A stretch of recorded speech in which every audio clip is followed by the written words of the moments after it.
Oi, meus queridos amigos. Hoje eu gostaria de dar início à leitura do livro A República, de Platão.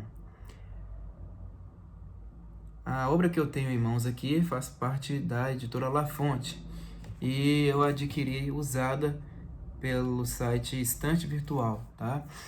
Ela tá muito bem conservada, vocês podem ver aí, tá? Olha que bacana aí, essa pintura aqui famosa, né, dos filósofos e tudo mais. Eu amei essa obra aqui, tá? Pelo menos a parte física, estética e tal dela me agradou muito. Vamos lá, pessoal, sem muita enrolação, eu gostaria de mostrar para vocês os detalhes deste livro antes da gente dar início à leitura dele, beleza? Primeira coisa que eu vou fazer, assim como de costume, é ler o que está escrito na contracapa. Platão, A República.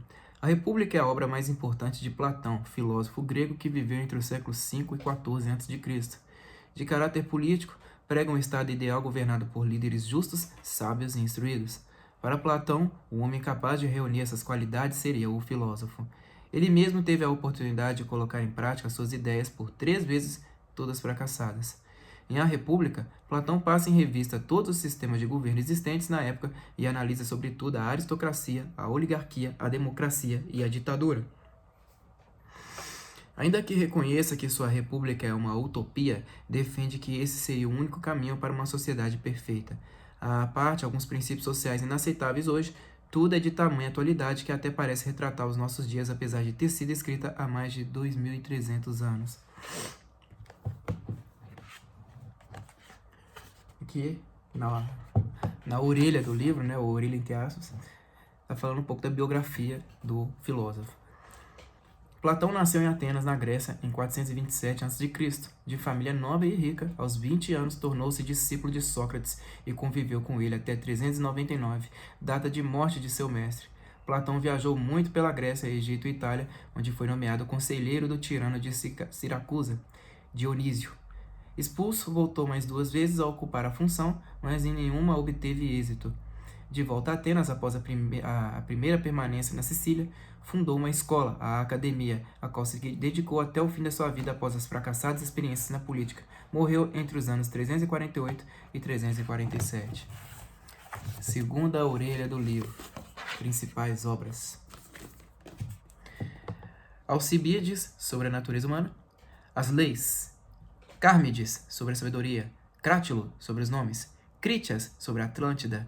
Criton, sobre o dever. Fédon, sobre a justiça. Filebo, sobre o prazer. Górgias, sobre a retórica. Hípias Menor, sobre a mentira. Laques, sobre a coragem. Lises, sobre a amizade. Menon, sobre a virtude. O banquete, sobre o amor. O sofista, sobre o ser. Protágoras, sobre a retórica.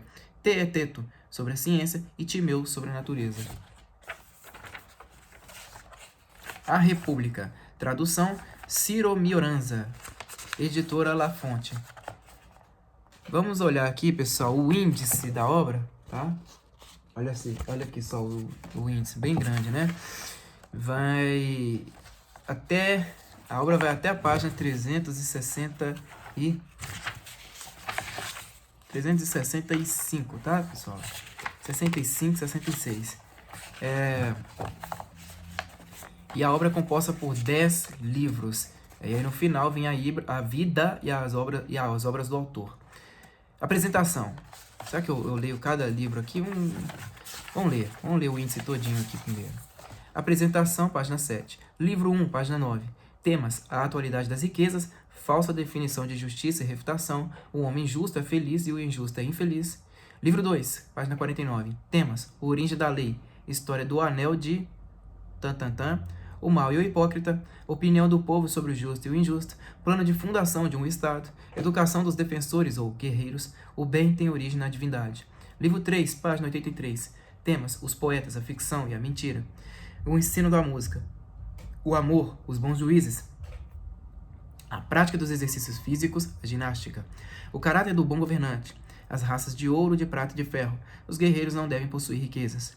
Livro 4, página 123. Temas: a riqueza e a pobreza, limites do Estado, culto aos deuses, o homem justo e o Estado justo, sabedoria, coragem e temperança, definição de justiça e de injustiça. Livro 5, página 159.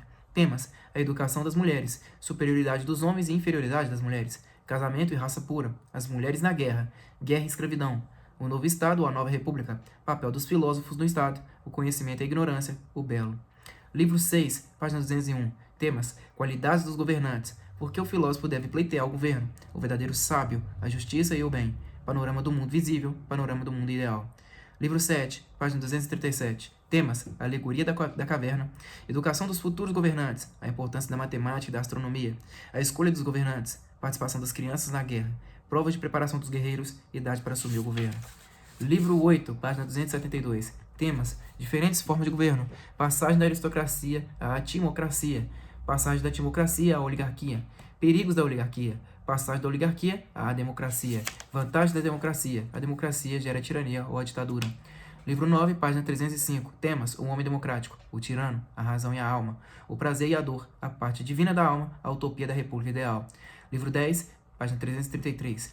Temas: a essência das coisas, os poetas e suas ficções prejudiciais, recompensas reservadas à virtude, a imortalidade da alma, o justo recebe recompensa dos deuses e dos homens, o outro mundo, céu, inferno, reencarnação. Vidas e obras do autor, página 365. Vamos lá para a apresentação do livro. Os estudiosos do pensamento filosófico concordam em afirmar que a República é a obra mais importante de Platão, filósofo grego que viveu entre os séculos 5 e 14 a.C. Obra de caráter político, a República é uma utopia criada por Platão, um estado ideal que deveria ser governado por homens justos, sábios e instruídos. Para ele, um homem capaz de reunir essas qualidades seria o filósofo.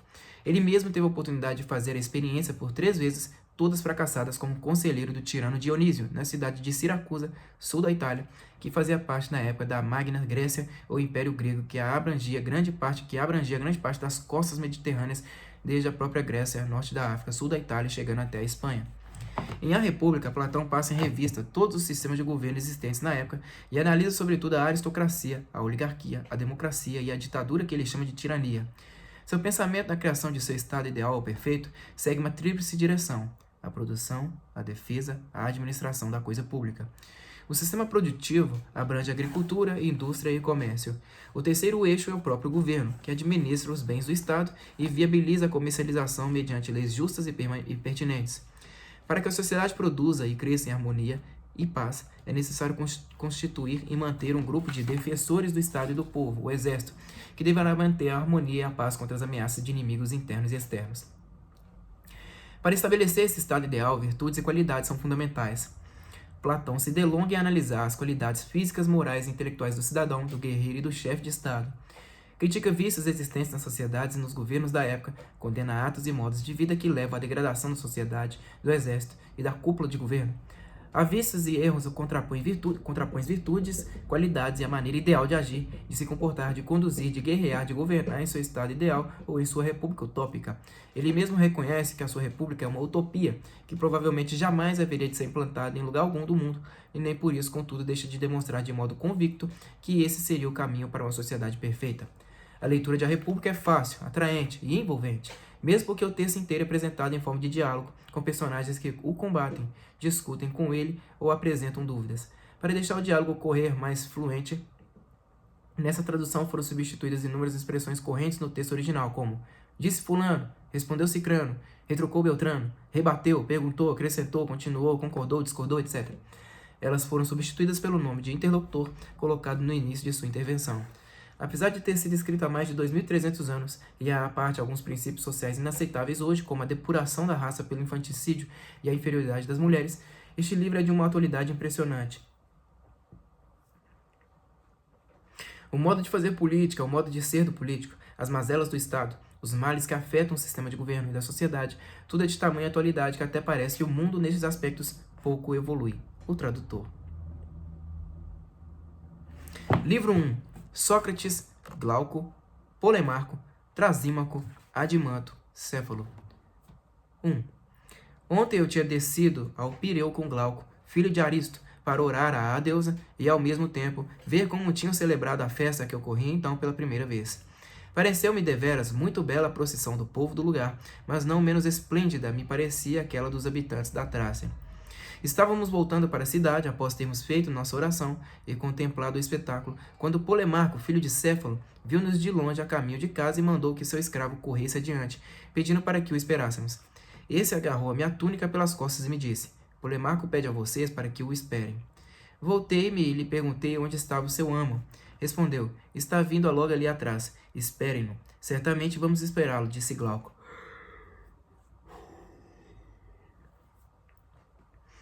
Pouco depois chegaram Polemarco e Adimanto, irmão de Glauco, e ainda Nicerato, filho de Nícias, com mais outros que voltavam da festa. Sócrates, Glauco, Polemarco, Trasímaco, Adimanto, Céfalo. Estes são os personagens que intervêm nos debates sobre as questões propostas por Platão. Para facilitar a identificação deles no decorrer de todo o livro, coloca-se nos diálogos ou debates a partir do item 3, logo adiante, antes de suas participações e de seus questionamentos, a inicial de cada um desses nomes. Assim, S é de Sócrates, G é de Glauco, P é de Polemarco, T é de Trasímaco, A é Adimanto, C é de Céfalo. Para facilitar no início de cada item, na primeira participação de cada personagem será colocado o nome por inteiro. Polemarco se adiantou e disse: Parece-me, Sócrates, que vocês estão voltando para casa pelo caminho da cidade. Parece-me, Sócrates, que vocês estão voltando para casa pelo caminho da cidade. Respondi: Sem dúvida, isso mesmo. Ele insistiu: Mas você não vê quantos somos? Certamente, estou vendo. Ele continuou: Ou vocês conseguem demonstrar que são mais fortes que nós, ou então deverão ficar aqui. Há ainda outra alternativa, objetei, se conseguimos convencer a todos que devem deixar-nos partir.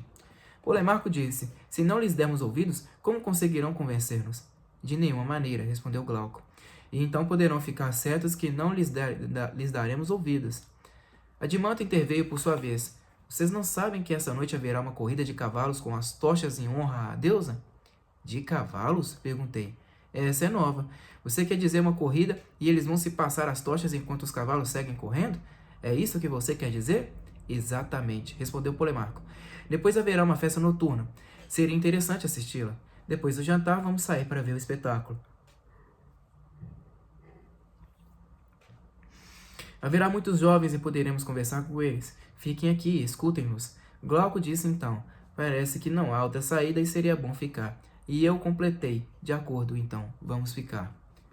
2.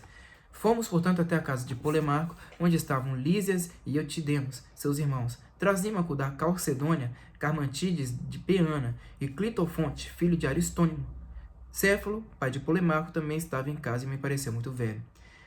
Fazia muito tempo que não o via. Estava sentado numa cadeira, apoiado numa almofada, e trazia uma coroa na cabeça, por conta havia oferecido há pouco um sacrifício no pátio. Começamos a sentar-nos em torno dele, em algumas cadeiras que estavam dispostas em círculo.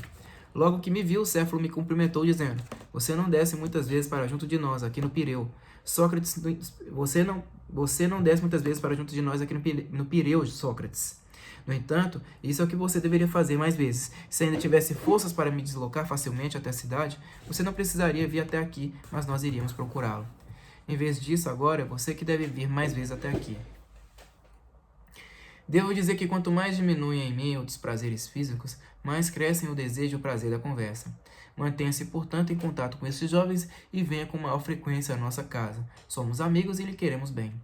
Eu, de minha parte, falei: Céfalo, gosto de conversar com as pessoas idosas. De fato, me parece que temos de aprender com elas, que já nos procederam no caminho que talvez também nós iremos percorrer, informando-nos como se apresenta essa estrada, se é áspera, dura ou fácil e cômoda. Gostaria de ouvir de você, uma vez que chegou o momento da vida que os poetas chamam de no limiar da velhice, se lhe parece um momento difícil da existência ou se você pensa que não ou seja. 3. Céfalo. Sim, por Zeus, Sócrates, eu lhe direi o que penso. Nós nos reunimos seguidamente, eu e mais uns poucos que temos mais ou menos a mesma idade, como diz o antigo provérbio. Alusão ao provérbio: coetâneo gosta de coetâneo. Nesses encontros, a maioria de nós se lamenta, recordando com saudades os prazeres da juventude, relembrando as aventuras amorosas, a boa bebida, os banquetes e outras coisas desse tipo. Eles se afligem como se tivessem perdido todas as grandes alegrias e confessam que vivem bem, mas que esta de agora não merece ser chamada de vida. Há quem se queixe também por causa das humilhações que deve suportar dos próprios parentes, porque é velho e passa a enumerar todos os males que a velhice lhe inflige. Para mim, Sócrates, me parece que eles não conseguem perceber o verdadeiro motivo de tudo isso, porque se fosse verdade eu também estaria na mesma condição, velho como sou, e como todos os demais que atingiram a minha idade. A bem da verdade, encontrarei também várias pessoas de idade que pensavam de modo bem diverso, como por exemplo o poeta Sófocles, a quem certa vez alguém lhe perguntou: como andam as coisas com o amor, Sófocles? Você ainda consegue chegar ao prazer com uma mulher? Eu mesmo ouvi responder: nem me fale disso. Eu estou livre e com imensa alegria, como se tivesse fugido de um patrão furioso e truculento. Já na época me pareceu que tivesse razão, e agora estou mais do que nunca convencido disso. A velhice traz consigo uma grande paz, e o homem se liberta dessas coisas. Quando os desejos não são mais tão violentos e as rédeas se afrouxam, então sim é que na verdade se realizam as palavras de Sófocles e o homem se torna livre de muitos patrões furiosos. Dessas angústias e de outras similares, de que se lamentam meus amigos, a velhice não é responsável. Sócrates, dessas angústias e de outras similares, de que se lamentam meus amigos, a velhice não é responsável, Sócrates, mas sim seu modo de viver. Se realmente fossem equilibrados e serenos, a velhice também lhes seria suportável. Ao contrário, Sócrates, para pessoas desse tipo parece desagradável não somente a velhice, mas também a própria juventude. 4. Fiquei muito admirado com a sua resposta e o encorajarei a falar ainda, dizendo-lhe: Céfalo, eu acho que, quando você fala assim, a maioria de seus ouvintes não está de acordo com você. Talvez acreditem que você suporta facilmente a velhice porque você é muito rico. De fato, se diz por aí que os ricos dispõem de muita coisa para se consolar. Céfalo: é assim mesmo. Eles não concordam mesmo comigo. Não deixam de ter razão, embora não tanto quanto pensam. Bonita, sem dúvida, foi a resposta que Temístocles deu a um cidadão de Sérifo. Esse o ofendeu, dizendo que sua fama não era mérito dele, mas de sua cidade. Temístocles retrucou que, como ele próprio não se teria tornado famoso se fosse de Sérifo, assim o outro teria ficado desconhecido, mesmo que fosse ateniense. O mesmo discurso vale para quem não é rico e mal tolera a velhice. Nenhum homem equilibrado, sendo pobre, suportaria com grande facilidade a velhice, mas um homem desequilibrado nunca estaria em paz consigo mesmo, nem mesmo se fosse rico. Sócrates: a maior parte dos bens, Céfalo, você os herdou ou você os foi adquirindo? Céfalo: você quer saber quanto acumulei, Sócrates? Nos negócios ocupo o meio termo entre meu avô e o meu pai. Meu avô, que tinha o mesmo nome que o meu, herdou mais ou menos a riqueza que ora possuo e a tornou bem maior. Meu pai, Lísias, ao contrário, a diminuiu um pouco em comparação com a situação atual. Para mim, é suficiente deixar aos meus filhos um patrimônio não menor, mas sim um pouco maior daquele que herdei. Sócrates: eu lhe perguntei isso porque me parecia que você não estava muito apegado ao dinheiro, como geralmente ocorre com aqueles que não o ganharam com o próprio esforço. Pelo contrário, aqueles que o ganharam por iniciativa própria o apreciam mais que os outros. De fato, como os poetas gostam mais de seus próprios poemas e os pais dos próprios filhos, assim também os homens de negócio se apegam ao dinheiro porque é fruto de seu trabalho. Além do mais, o amam, como todos os outros, porque é útil. Por isso é que a sua companhia é enfadonha, pois tem disposição somente para falar de dinheiro. Céfalo: é assim mesmo. 5. Sócrates: claro que sim, mas quero fazer outra pergunta. Qual é o maior benefício que você acredita ter auferido com a posse de um imenso patrimônio? Céfalo: se eu confessasse, talvez não conseguisse convencer ninguém. Você tem de saber, Sócrates, que quando o homem percebe que o momento de sua morte está se aproximando, fica tomado pelo temor e pela ansiedade em função de problemas que antes não lhe causavam qualquer preocupação. Os relatos sobre o Hades e sobre o castigo que lá embaixo devem sofrer os homens injustos, até que no momento o faziam rir. A partir daí, porém, começa a perturbar o ânimo porque teme que sejam verdadeiros. Além do mais, a fraqueza da velhice ou a maior proximidade das coisas de lá de baixo impele a considerar com maior atenção esses mistérios. Fica apreensivo e começa a pensar continuamente os erros cometidos. Quem descobre muitos erros na própria existência desperta com frequência dos próprios sonhos, como as crianças, sobressaltado, e vive acabrunhado por maus pressentimentos. Quem, no entanto, sabe de não ter feito nada de mal, sempre tem uma doce esperança, e até, como diz Píndaro, a boa nutriz de sua velhice. Com efeito, Sócrates, esse poeta, disse de modo magistral que quem viveu uma vida justa e santa, uma doce esperança o acompanha, aquecendo-lhe o coração e nutrindo a sua velhice e esperança que governa de modo soberano o pensamento dos mortais. São versos verdadeiramente admiráveis. Por isso acho que ser rico seja um bem muito precioso, não para qualquer um, mas somente para um homem equilibrado. A riqueza, na realidade, contribui de maneira decisiva para não enganar nem mentir, sequer involuntariamente, para não ficar devedor de sacrifícios a um Deus ou de dinheiro a um homem.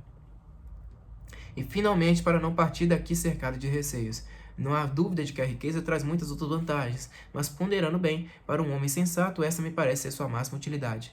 Sócrates: Céfalo, você realmente tem razão, mas vamos definir a essência dessa vantagem. Trata-se somente do fato de dizer a verdade e de restituir o que se toma apressado de alguém? Ou essas ações podem ser realizadas com razão ou sem razão, de acordo com cada caso? Por exemplo, alguém tomou emprestadas as armas de um amigo que estava de plena posse de suas faculdades mentais. Esse depois é vítima de um acesso de loucura e pede a restituição das mesmas. Em tal caso, todos estão de acordo que as armas não deveriam ser restituídas. Quem o fizesse agiria de modo errôneo, exatamente como se quisesse contar toda a verdade a um homem em tal estado. Céfalo, você tem razão.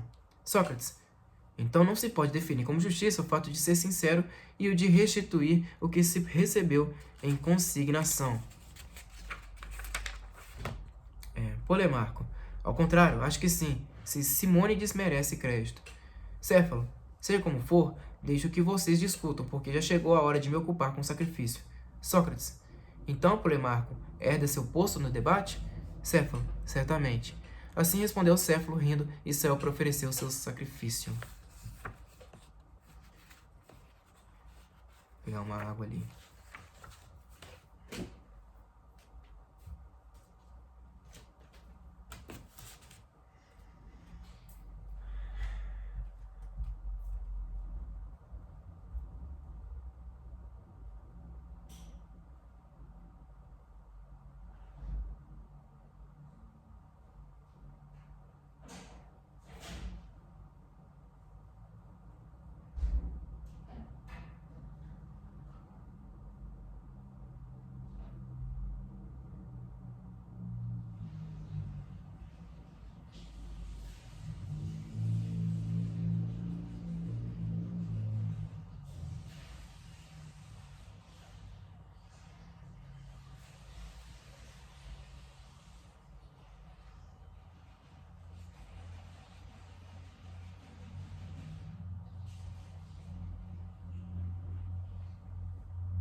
Sócrates, diga-me, por favor, você que é o herdeiro da discussão, o que é que Simônides diz a respeito da justiça? Porque achas que ele a define tão bem? Polemarco, diz que é necessário restituir a cada um o que é seu. Nisso, acho que ele está certo. Sócrates, claro que está. Não é fácil não levar em consideração um homem sábio e divino como Simônides. O significado da frase, porém, e talvez você o saiba. Polemarco, para mim, permanece obscuro. Não me refiro, contudo, ao que se dizia há pouco, isto é, que se alguém tivesse deixado alguma coisa depositada junto a outra pessoa, e depois fora de si, e a exigisse de volta que devesse ser restituída. O empréstimo, entretanto, é uma coisa devida ou não? Polemarco, com certeza. Sócrates, mas não se deve restituir nada mesmo quando aquele que a reclama está fora de si? Polemarco, exatamente sim. Sócrates, então Simônides, pelo que parece, entende outra coisa ao afirmar que é justo restituir o que é devido. Polemarco, com toda certeza, por Zeus. Outra coisa, sem dúvida alguma. Ele é de opinião que aos amigos se deve sempre e somente fazer o bem. Sócrates, agora entendo, quando restituir e retomar se torna perigoso, e quando quem retoma e quem restitui são amigos, não cumpre seu papel quem restitui o ouro recebido em depósito. Não é esse, você não acha, o pensamento de Simônides? Polemarco, precisamente este. Sócrates, e então, aos próprios inimigos se deve devolver o que eles se deve? Polemarco, com toda certeza. É necessário restituir o que a ele se deve. E um inimigo deve ao inimigo o que lhe toca, isto é, o dano. Esta é a relação entre eles. 7. Sócrates, Simônides, pelo que parece, definiu, portanto, a justiça de maneira poeticamente enigmática. Aparentemente, pensava que justiça fosse devolver a cada um o seu, chamando isso de dívida. Polimarco, o que você está querendo dizer? Sócrates, por Zeus, se lhe tivessem perguntado, Simonides, a profissão chamada medicina a quem e que coisa dá que seja devido ou apropriada, o que teria lhe respondido segundo você? Polimarco, mas é de tudo evidente. Prescreve os medicamentos, os alimentos e a bebida ao corpo. Sócrates, e a assim chamada arte culinária a quem e que coisa dá que seja devida e apropriada? Polimarco, acrescenta os temperos às iguarias. Sócrates, de acordo. E a arte, pois, que poderia ser definida como justiça, o que dá e a quem dá? Polimarco, segundo o que já foi dito, Sócrates, a justiça é a arte de trazer benefício para os amigos e prejuízo para os inimigos. Sócrates, Simonides chama, portanto, justiça beneficiar os amigos e prejudicar os inimigos? Polimarco, me parece que sim. Sócrates, quem é, pois, o mais apto em fazer o bem aos amigos doentes e em prejudicar os inimigos com relação à doença e à saúde? Polimarco, o médico. Sócrates, e quem pode me ajudar a prejudicar os navegadores com relação aos perigos do mar? Polimarco, o piloto. Sócrates, muito bem, e o homem justo? Em quais ações e com relação a que é o mais apto de todos em favorecer os amigos e prejudicar os inimigos? Polimarco, pelo que me parece, na guerra, como adversário destes e como aliados daqueles. Sócrates, ótimo, mas, caro Polimarco, para quem não está doente, o médico não tem serventia alguma. Polimarco, é verdade. Sócrates, nem o piloto para quem não vive no mar. Polimarco, evidente. Sócrates, se não houver guerra, portanto, também um homem justo não tem qualquer serventia? Polimarco, com relação a isto, não estou de acordo. Sócrates, então a justiça é útil também em tempos de paz? Polimarco, com certeza. Sócrates, como agricultura ou não? Polimarco, sem dúvida alguma. Sócrates, como condição para a produção de frutos? Polimarco, sim. Sócrates, e o que se poderia dizer da profissão do sapateiro? Polimarco, a mesma coisa. Sócrates, isto é, que serve para fabricar sapatos? Polimarco, mas é claro. Sócrates, e então, segundo sua opinião, que objetivo tem ou o que promove a justiça em tempo de paz? Polimarco, serve para os contratos. Sócrates, por contratos você entende as sociedades ou alguma coisa diferente? Polimarco, exato, as sociedades. Sócrates, para dispor as peças no jogo de damas, porém, qual o companheiro melhor e mais útil senão o que realmente sabe jogar? Polimarco, ele e ninguém mais. Sócrates, e para colocar tijolos e pedras, o homem justo é um parceiro melhor e mais útil que o pedreiro? Polimarco, de jeito nenhum. Sócrates, então para que tipo de sociedade o homem justo vale mais que um tocador de harpa, posto que um tocador de harpa vale mais que um homem justo para fazer vibrar as cordas de um instrumento? Polimarco, acho que em termos de dinheiro. Sócrates, exceto talvez no caso em que se deva gastar para comprar ou vender um cavalo. Parece-me então que é mais útil um bom entendedor de cavalos, ou não? Polimarco, acho que sim. Para dispor as peças no jogo de damas, porém, qual companheiro melhor e mais útil senão o que realmente sabe jogar? Não se trata propriamente do jogo de damas, mas da peteia, que consistia em alinhar as próprias pedras numa linha central do tabuleiro antes do adversário. Além de evitar a ocupação dessa linha, o adversário tentava ser o primeiro a fazê-lo. Sócrates, no caso de uma embarcação, o construtor ou o piloto? Polimarco, parece que é assim mesmo. Sócrates, sendo assim, quando do trato com alguém se deve empregar ouro ou prata, em que caso o homem justo é mais útil que os outros? Polimarco, quando se trata de depositar uma quantia com toda tranquilidade, Sócrates. Sócrates, se bem entendo, você se refere aos casos em que o dinheiro não deva circular, basta deixá-lo guardado?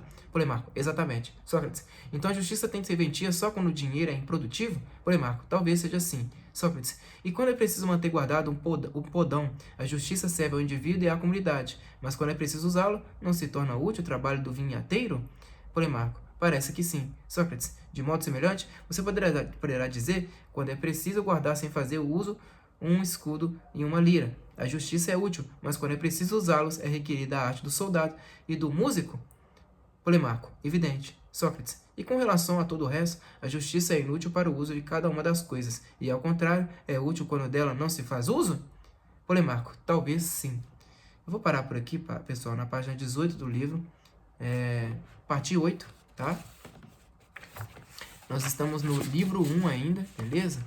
Que vai até a página 49. Muito obrigado a todos vocês que me acompanharam até aqui, tá? Eu peço encarecidamente que continue me acompanhando, né, na leitura dessa obra magnífica, tá? É uma das maiores obras da humanidade, com toda certeza, beleza?